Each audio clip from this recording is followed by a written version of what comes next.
बुद्धत्व 3 प्रहारामध्ये प्राप्त झालं. पहिल्या प्रहारामध्ये त्यांना स्वतःच्याबद्दल पूर्व निवासानुसतीचं ज्ञान प्राप्त झालं. म्हणजे पूर्व निवासून म्हणजे कुठं होतो, नाव काय होतं, मायबाप कोण होते, कशा मरण पावलो, काय काम केलं, कोणतं कारण होतं, हे सगळं भगवान बुद्धाला त्यांच्याबद्दल दिसलं. एक जन्म नाही, 2 नाही, 1 नाही, लाख नाही, कोटी नाही, अब्ज नाही. तर वर्णन आलेलं आहे की संवर्त विवर्त कल्प, संवर्त विवर्त कल्पापर्यंत त्यांना त्यांचे पूर्वजन्म दिसले भगवान बुद्धाचे. हे पहिल्या प्रहारामध्ये झाले, पिंपळाच्या झाडाखाली वैशाख पौर्णिमेच्या रात्री पहिली प्रहार. आता संवर्त विवर्त काय आकडा आहे, तर जसं आपल्याला असं वाटतं संवर्त विवर्त काहीतरी अंदाज आहे काय की किंवा त्याला अंदाजे शब्द, तसं नाही आहे. जसं आपण नाही म्हणत का एकक, दशक, शतक, सहस्र, दशसहस्र, लक्ष, दशलक्ष, कोटी, दशकोटी, अब्ज, दशाब्ज, अब्ज, दशअब्ज असं म्हणतो ना. असं करत करत करत करत करत पुढं संख्य, दशसंख्य, असंख्य, दश असंख्य, त्याच्या पुढं पुढं पुढं गेलं की आहे संवर्त, दशसंवर्त, विवर्त, दशविवर्त असं आहे. आणि ते पण किती कल्प, म्हणजे एवढ्या कल्पापर्यंत त्यांना त्यांचे पुनर्जन्म दिसले. कल्प म्हणजे 10 किलोमीटरचा खड्डा, एक 10 किलोमीटरचा खड्डा, तिच्यामध्ये मोहरीनं भरायचा आणि 100 वर्षांनी एक मोहरी बाहेर काढायची. जेव्हा त्या खड्ड्यातल्या सगळ्या मोहरी संपतील तेव्हा एक कल्प. आता बाब एक कल्पाला एवढा कालावधी, तर ते किती किती कल्प दिसले त्यांना, संवर्त विवर्त कल्प.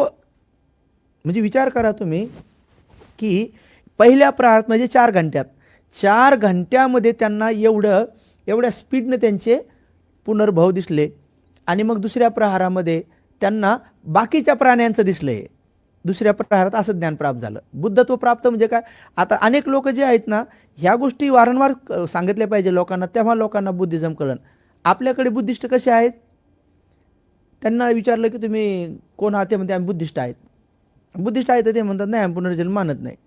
आता पुनर्जन्म मानत नाही, इथून सुरुवात आहे त्यांची. मग ते कोणते बुद्धिस्ट आहेत तेच समजत नाहीत. भगवान बुद्धाला जे ज्ञान प्राप्त झाले त्यालाच मानत नाहीत.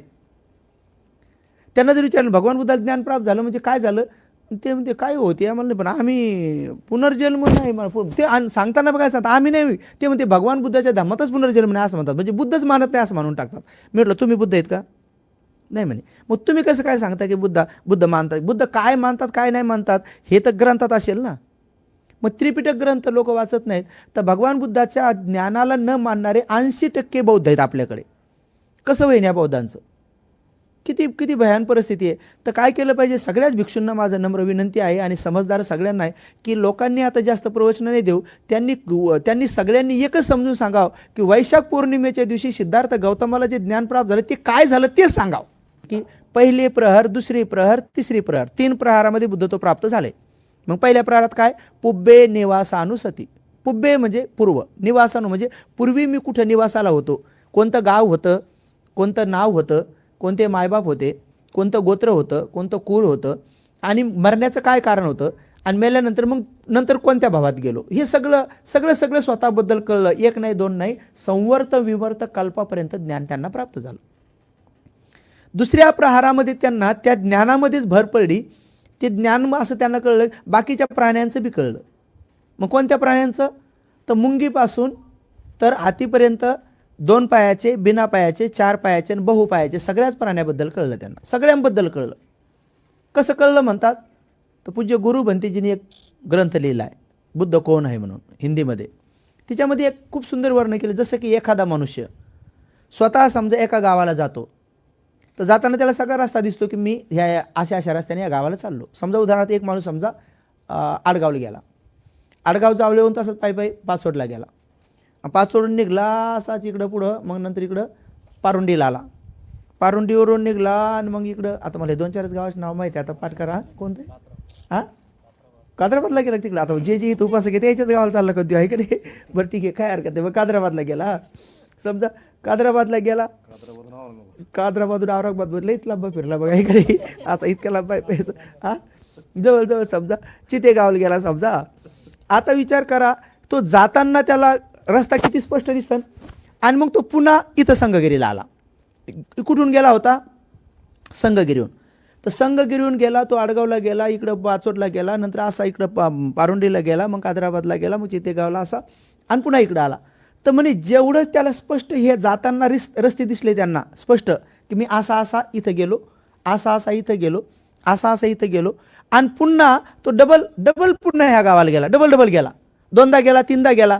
तर ज्या प्रकारे जेवढं स्पष्ट तो त्या गावाला दोनदा दोनदा तीनदा तीनदा गेला आणि पुन्हा पुन्हा त्या गावाला त्यानं पाहिलं, तेवढ्या स्पष्ट हा प्राणी पहिला वानर होता, नंतर उंदीर झाला, उंदराचा मुंगूस झाला, मुंगसाचा साप झाला, डबल कधी उंदीर झाला. हे एवढं क्लिअर दिसलं म्हणे मला सगळ्या प्राण्यांचं. भगवान बुद्धच म्हणतात हे सगळं. हे दुसऱ्या प्रहारामध्ये स्पष्ट दिसलं त्यांना, की मला दुसऱ्या प्रहारामध्ये सगळ्या प्राण्याबद्दल कळलं. आणि केवळ असंच नाही कळलं म्हणे, तर क्लिअर एखादा प्राणी मरू लागला तर मरताक्षणीच कळलं मला की हे कोणत्या कारणाने मरू लागला, मरण्याचं कारण काय ते कारण कळलं. आणि मेल्यानंतर तो कुठं चालला ते बी दिसू लागलं म्हणे मला. चालला कुठं? संसरण. ते फक्त तथागताला दिसते, बाकी तथागत सोडून कोणाचाच विषय नाही. ना सारीपुत्र भंतीजीचा, ना महामोगल्यान भंतीजीचा, ना महाकाश्यपांचा. एकदा काही भंतीजीने प्रयत्न केला होता. भगवान बुद्धाला कळलं की माझे पुत्र असं करू लागलेत. भगवान आले विचारलं महाकाश्यपांना का सारीपुत्रजीने, दोघांना कोणाला तरी. म्हणे काय करता आयुष्यमान? म्हणजे भगवान हे सगळे प्राणी संसरण कसं करतात, म्हणजे मेल्यावर कसं एका ठिकाणून दुसऱ्या ठिकाणी जातात ते बघण्यासाठी ध्यान करत आहे. तर भगवंताने उत्तर काय दिलं? आयुष्यमान एवढं कळण्यासाठी मला 4 असंख्य 1,00,000 कल्पापर्यंत पारमिता पूर्ण करावं लागल्या, तेव्हा मला हे कळलंय, ते तुम्हाला कळणार नाही म्हणे. कारण तेवढ्यासाठी मी एवढ्या पारमिता पूर्ण केल्यात. आता सारीपुत्रची पारमिता कशासाठी होत्या? उजवा हात होण्यासाठी, बुद्ध होण्यासाठी नाही. महामोगल्यांची काय होत्या? डावा हात होण्यासाठी. आनंदाचे काय होत्या? उपस्थायक होण्यासाठी. महाकाश्यपांच्या काय होत्या? बुद्ध बनण्यासाठी. पारमिता ज्यांच्या नसतात त्यांना हे दिसत नाही. मग एखाद्या आपल्याकडे काय, आपल्याकडचे लोक तर पारमिता सोडा, यांच्या तर उपासकाच्या बी पारमिता नाहीत अजून.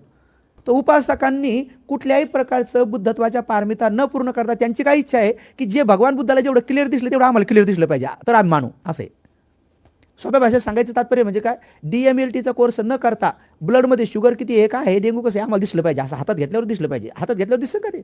असं हातात रक्त घेतलं सांगायचं याच्यात काय काय कसं काय? हातात तुमच्या किती बी असं एखाद्या ग्लासात रक्त देऊ द्या कोणाचं काढून आणि सांगा की ह्या रक्तामध्ये, आता सांगा तुम्ही की याचा ग्रुप कोणता आहे. तुम्हाला असं पाहून सांगता येईल का की ब्लड ग्रुप कोणता आहे?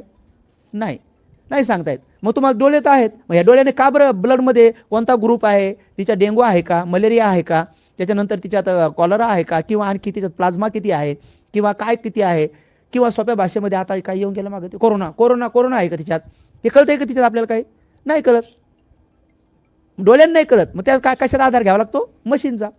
बरं, मशीनचा आधार घेतल्यानंतर डोळ्यांनी आणि मशीनने या दोन्हीने पण नाही कळत. त्यासाठी पुन्हा एक कोर्सचा आधार घ्यावा लागतो. ज्यांनी कोर्स केला त्यांना दिसतंय. नाही तर तुम्हाला किती बी त्या दुर्बिणीतून पहा म्हणलं तुम्ही 5 जण म्हणसान काहीतरी वळवळ झालं, काय माहित काय होतं ते, तुम्हाला नाही सांगता येत की काय होतं काय म्हणून. ज्यांनी कोर्स केला त्यांनाच सांगता येतं हे. मग इथं का हट्ट धरत नाही आपण की ब्लडमध्ये काय काय आहे सगळ्यांनाच कळलं पाहिजे. उलट ते लोक काय म्हणतात, सगळ्यांना कसं कळन, त्यांनी त्यांचा कोर्स केलेला म्हणून त्यांना कळतंय. मग तसं भगवंताने बी 4 असंख्य 1,00,000 कल्पापर्यंत बुद्ध बनण्याचा कोर्स केलेला आहे. आणि जो बी कोणी व्यक्ती कोर्स करेल त्या कोर्स केलेल्या व्यक्तीला ते दिसन. मग भगवान त्यांना म्हटले महाकाश्यपांना की हे करू नका तुम्ही, कारण तुमचा तो कोर्स पूर्ण झालेला नाही, तुमच्या त्या पारमिता नाही बुद्धत्वाच्या, त्यामुळे तुम्हाला ते दिसणार नाही. दुसऱ्या प्रहारात दिसलं सगळ्या प्राण्यांचं संसरण. आणि तिसऱ्या प्रहारामध्ये काय दिसलं त्यांना? कार्यकारण भाव.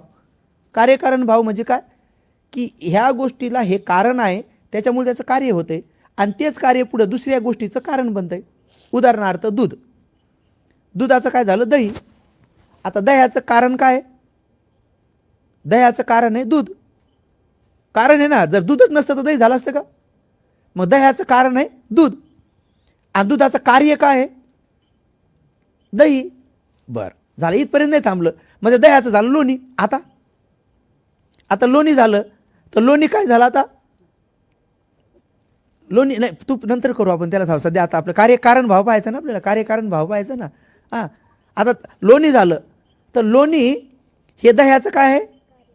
दह्याचं कार्य आहे. पण लोण्याचं कारण काय आहे? दही. लोण्याचं कारण आहे दही, पण दही तर अगोदर कार्य होतं दुधाचं. मग आता दही डबल काम करू लागले. दुधाचं कार्य बी आहे आणि लोण्याचं कारण बी आहे. समजू लागले की तुम्हाला? थोडंसं डोकं लावलं, जास्त जेवण झालं नाही कळत बरं आहे. असं थोडंसं असं झटकायचं जास्त झालं असं मग थोडं पटकन लक्षात येते, समजा आहे का नाही? समजू लागलं ना तुम्हाला? दुधाचं कार्य म्हणजे दुधापासून झालं दही तयार, त्याला म्हणतात कार्य. म्हणजे दुधाचं कार्य आहे दही. पण दह्याचंच रूपांतर जेव्हा लोणी होते तेव्हा हेच दही अगोदर तर दुधाचं कार्य होतं, पण आता तर लोण्याचं कारण झालं. मग आता लोणी काय झालं, झालं तूप. आता तर अवघड झालं, आता तूप झालं. मग तूप झाल्यानंतर आता काय झालं, हे जे लोणी आहे, हे लोणी आहे आता कारण कशाचं, तुपाचं. आणि तूप काय आहे, कार्य आहे. पण दही काय आहे, दही काय आहे, कारण. आता सांगा काय दही काय, बरं दूध काय आहे.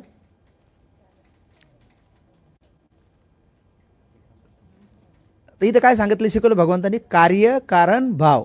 हे दोन्ही बी भावामध्ये जातात, कारण हे चक्र तयार होतंय. हे दूध डायरेक्ट कारण नाही तुपाचं, दही बी कारण नाही तुपाचं, तुपाचं कारण आहे लोणी. पण हे दोन्ही नसता, हे दोन्ही नाहीत असं म्हणू शकतो का. बिना दुधाचं बिना दह्याचं लोणी अचानक कुठून येईल. आणि मग तुपाचं काय होतं आता सांगा. तुपाचं काय होतं हे कळलं की समजून घ्या, तुम्हाला ज्ञान प्राप्त झालं. इथं बसल्यात संसारातल्या लोकांना हेच तर कळत नाही. लोकांना आपण म्हटलं तुपाचं काय झालं, ते म्हणजे खाऊन घेतलं. बरं खाल्लं, बरं काय हरकत नाही, खाल्लं तर खाल्लं बाबा, खाल्लं आपण, ते बी मान्य करू. पण खाल्ल्यावर काय झालं, खाल्ल्यावर तर काय झालं असेल ना. तुपाचं काय झालं, काही काही लोक म्हणतात ना खाल्ल्याबरोबर येईन का रूप, असं म्हणतात ना काही काही लोक. बरं रूप तर रूप, कार्य. समजा तूप खाल्लं, बरं हे कार्य केलं, तर नेहमी बौद्ध लोकांनी, बुद्धाच्या अनुयायांनी, बाबासाहेबाच्या अनुयायांनी नेहमी म्हणजे जसा तसा विचार केला पाहिजे. जे बी आपण आहार खातो, तर भगवान बुद्धांनी या आहाराचं काय होतंय असं सांगितलं असं ना कुठून कुठं तरी, आहाराचं काय होते म्हणून. आहाराचं काय होतं, आहार जो आहे. तर मला सांगा, खेड्यापाड्यात लोक म्हणतात ना कधी कधी, समजा एखाद्या पोरगं भांडण करायला लागलं, याला त्याला मारू लागलं, काय करू लागलं, तर लोक काय म्हणते, खाऊ खाऊ काय होतात आहे का नाही, जास्त खाऊ खाऊ हे झाला का, उर्बीत आला का, होता गुरबीत आला का. ते तुम्हाला शब्द माहिती, ते भरतीचे असल्यामुळे आम्हाला म्हणून वाटत नाही, पण तुम्हाला ते माहीत आहेत. ते मला सांगा, मग सोप्या भाषेत असं म्हणा ना की जेवल्यानंतर ऊर्जा येते, एवढं मान्य आहे आपल्याला. ताकद येते असं मानणं नाही करा, एकदा ऊर्जा येते, ताकद येते. तुम्हाला 7-8 दिवस जर समजा जेवणच नाही दिलं, 7-8 दिवस जेवण दिलं नाही म्हटलं की पळत ये, तुम्ही मग काय बोलत आहे का नाही, ताकद राहत नाही ना. 8 दिवस जेवायचं नाही, मग म्हणायचं चल भांडायला. एखाद्या बाईला म्हणायचं तू पदर खाऊ भांडते नको कोणाला, आता भांडायला चल म्हणायचं. 8 दिवसानंतर भांडू वाटते का. म्हणजे सोप्या भाषेमध्ये जेवढे बी दुःखाचे भांडण्याचे काम आहे ना, याला कारण कोण असतंय, आहार असतो. मग तूप हे कशाला, ऊर्जा, एनर्जी, चेतना, चित्त. आणि सोप्या भाषेमध्ये समजा शील पालन करण्यासाठी सुद्धा ऊर्जा लागते. तर हे जे आहार आहे ना, हा आहार चांगली आणि वाईट दोन्ही प्रकारची ऊर्जा तयार करतो. सोप्या भाषेत काय, ऊर्जा तयार करतो. ऊर्जा म्हणजे ताकद तयार करतो, चेतना तयार करतो. म्हणून आहार काय करतो, कधी कधी आहार माणसाला राग आणतो, द्वेष बी आणतो, मोह बी आणतो. आणि आहारच माणसाला दया बी आणतो, मैत्री बी आणतो, करुणा बी आणतो. मग सोप्या भाषेमध्ये काय, तुपाचं काय झालं, तुपाचा झाला राग, तुपाचा झाला द्वेष, तुपाचा झाला मोह. सोप्या भाषेमध्ये तुपाची झाली तृष्णा. आता ज्यांनी अविद्यामुळं मध्ये तूप खाल्लं आणि अविद्यामध्ये राहिला, त्याचा तुपाचा झाली तृष्णा. पण ज्यांनी खाताक्षणी पटिसंखा योनिसो पिंडपातं पटिसेवामी, म्हणजे हे जेवण मी जे करत आहे कशासाठी करत आहे, नमदाय मर्द बनण्यासाठी, नमंडनाय मुंडीत बनण्यासाठी नाही, नमंडनाय म्हणजे असं गुबगुबीत होण्यासाठी नाही, पहिलवान बनण्यासाठी नाही. याव देव इमस्स कायस, ही जी आपली काय आहे, इमस्स कायस ठितिया यापनाय विहंसु परती, या ब्रह्मचारी अनुगाहाय, हे ब्रह्मचर्याचं पालन करता यावं म्हणून आम्ही जेवण करतो की आहाराची गरज आहे. ब्रह्मचर्य इति पुराणांचं वेदना पटिहंकामी, ज्या भुकेच्या जुन्या वेदना उत्पन्न झाल्यात त्या क्षमावण्यासाठी, नवंच वेदना न उपादेसामी, आणि ज्या नवीन वेदना उत्पन्न होणार आहेत त्या न उत्पन्न होण्यासाठी, यात्राचं मे, आणि ही मनुष्य जीवनाची यात्रा, भविष्यती म्हणजे भविष्यामध्ये जगण्यासाठी, भविष्यती अनुवज्जताचं फासो विहारोचाती, माझं जीवन सुपूर्वक चालावं, शील पालन करता यावं, ध्यान करता यावं म्हणून मी हे आहार घेतलेला आहे. म्हणजे बघा, भिक्षूने घेतलेला आहार कशाला घ्यावा, बुद्धाने सगळ्यांना सांगितलेले, तुम्हाला सगळ्यांनी बी सांगितलेले, पण आता आपण तुम्ही म्हणत नाहीत. तर प्रत्येकाला सांगितलेलं आहे की आहार कसा घेतला पाहिजे, आहार कशासाठी घेतला पाहिजे. आहार घेण्याचं कारण काय आहे, आहार घेण्याचं जे काही मूळ कारण आहे, आहार घेण्याचं जे मूळ कारण आहे, ते मूळ कारण जर आपण नीट पाहिलं तर निश्चित स्वरूपामध्ये आपल्याला सांगता येईल की आहार, कोणता बी आहार घ्या, मग समजा अति अति अति अति तिखट तिखट खाणं, सेंटरला त्याच्यामुळे भोजन कसं देतात की कमीत कमी तिथं वर्तमान काळामध्ये राग द्वेष मोह मोठी तणाव उत्पन्न होऊ नये, तृष्णा उत्पन्न होऊ नये म्हणून भगवान बुद्धांनी सांगितलं इथं कार्यकारण भाव. तर तुपाचं सोप्या भाषेमध्ये काय तयार होते, तृष्णा तयार होती, नाही तर मग प्रज्ञा तयार होती. तर शक्यतो प्रज्ञा तयार होणं चांगलं गोष्ट असते. आहारातून प्रज्ञा तयार झाली पाहिजे. मग प्रज्ञा म्हणजे काय, प्रत्यक्ष ज्ञान. मग प्रत्यक्ष ज्ञान तयार जर झाला आहारातून, तर मग तो व्यक्ती काय करतो, त्या आहाराची मात्रा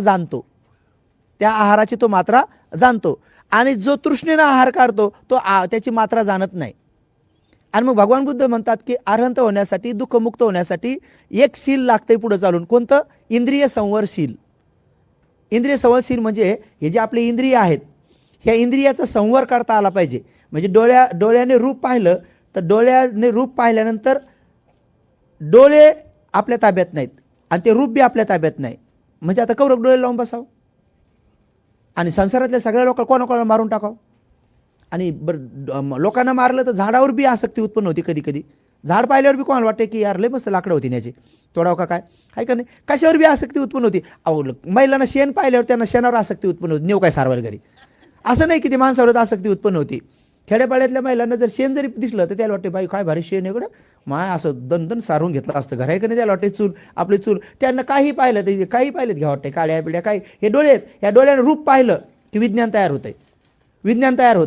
विज्ञान म्हणजे चक्कू, ते रूप, आणि या दोघातून विज्ञान तयार होते. तर इकडे काय सांगितलं, इंद्रिय संवरशील.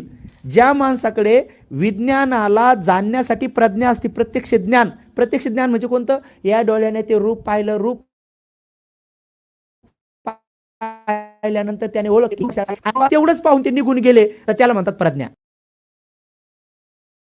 कसं, उदाहरणार्थ तुम्हाला सांगतो. आता रस्त्याने चालल्याबरोबर त्यांनी पाहिलं की अरे हे रूप, तर दोन रूप दिसले त्यांना. कोणते, एक पाचशेचं बंडल दिसलं. तर डोळ्याने रूप पाहिलं, विज्ञान तयार झालं, विज्ञानाने ओळखलं की हे 500 रुपयाचं बंडल आहे, आणि त्याच्या बाजूलाच कुत्र्याच्या लेंड्या, ते बी रूप आहे, ते पण रूप आहे. ह्या डोळ्याने लगेच तुरंत ते पाहिलं आणि त्याने ते पण ओळखलं की ही कुत्र्याची विष्ठा आहे. आता मला सांगा, दोन्ही रूपाबद्दल समान भाव तयार होईल का, कार्यकारण भाव. तुम्हाला मी भगवान बुद्धाचं बुद्ध समजून सांगू लागलो की तिसऱ्या प्रहारामध्ये त्यांना काय प्राप्त झालं, कसं प्राप्त होतं हे. आणि कार्यकारण भाव सांगताना तुम्हाला मी दुधाचं उदाहरण दिलंय, आणि दुधाच्या नंतर तूप खाल्ल्यावर काय होते हे सांगू लागलो तुम्हाला. समजलं. आता तूप खाल्लं तर कोण खाल्लं, एक भिक्षूने बी खाल्लंय आणि एक उपासकाने बी खाल्लंय. ते एका लोभी माणसाने खाल्ल्यामुळं त्याची झाली तृष्णा तयार, आणि त्यानं बी हे रूप पाहिलंय. तर त्यानं काय केलं, पैशामध्ये आसक्ती उत्पन्न केली, आणि त्या विष्ठेमध्ये घृणा उत्पन्न केली, द्वेष उत्पन्न केला. म्हणजे एकाबद्दल काय केलंय, लोभ, आणि एकाबद्दल काय केलं, द्वेष. आणि ते भिक्षूने बी इकडं तूप खाल्लंय, आणि भिक्षूने बी त्या दोन्ही वस्तू पाहिल्यात, आणि भिक्षूनं दोन्हीमध्ये सुद्धा अनित्यबोध जागृत केलाय, आणि भिक्षू निघून गेलाय. तुम्ही मात्र ते बंडल उचललंय. आणि जर बंडल उचललंय, आणि बंडल उचलताना 5-6 नोटा त्या विष्ठेत बी होत्या, भरल्या होत्या, त्या बी घेतल्या. बरं, आता त्याच कशा सोडावं, ते पुढं पुसणं हो का काय हो. समजलं तुम्हाला. आसक्ती कशी असती, आसक्ती अशी गोष्ट असती ती कशामुळे तयार झाली, आहारामुळं.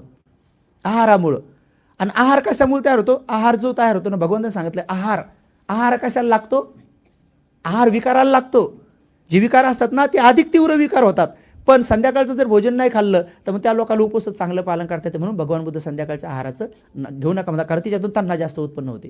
म्हणून हे जे तुपाचं आहे का नाही, हे तुपाचंच पुन्हा काय तयार होते, भाव तयार होते. आणि भाव काय होते, हे भाव जर समजा झाडामध्ये किंवा जिथं कुठं ज्या याच्यामध्ये दूध बनण्याची प्रक्रिया सुरू होऊन जाते, ते तिथं जाते. समजा मग ते झाडाकडे गेलं, आणि ज्या वस्तूमध्ये दूध तयार होते तिथं गेलं, आता ते पुन्हा दूध तयार होते. बघा तुपाचं दूध कसं तयार होते पुन्हा, आणि मग दूध झालं की झालं चक्र तयार होतं. असं समजलं तुम्हाला. दुधाचं झालं दही, दह्याचं झालं लोणी, लोण्याचं झालं तूप, तुपाचं झालं आहार, आहारात झालं तृष्णा, आणि तृष्ण्यात झालं भव, आणि भवात झालं पुन्हा दूध, आणि दुधाचं झालं चक्र. हे असं गोल गोल गोल गोल फिरतंय. याला म्हणतात भवचक्र. हे झालं भवचक्र. याला म्हणतात कार्यकारण भाव. मग भगवंत काय म्हणतात, कार्यकारण भावाची शृंखला कुठं तोडता येते, तर ही जे विज्ञान तयार होते ना, विज्ञान पच्चाय नामरूप, नामरूप पच्चाय सळायतनं पच्चाय फस्स, म्हणजे स्पर्श झाला, फस्स पच्चाय वेदना. हे जे वेदना आहेत, तर विपस्सी जे लोक असतात ते वेदनेला कसं पाहतात, ते वेदना पच्चाया तन्ना न होऊ देता काय करतात, ते वेदना पच्चाया प्रज्ञा. डोळ्याने रूप पाहिल्यानंतर डोळ्यामध्ये विज्ञान तयार झालं, डोळ्यामध्ये लोभाच्या वेदना उत्पन्न झाल्या, सगळ्या शरीरामध्ये एकदम सुख तरंग उत्पन्न झाले.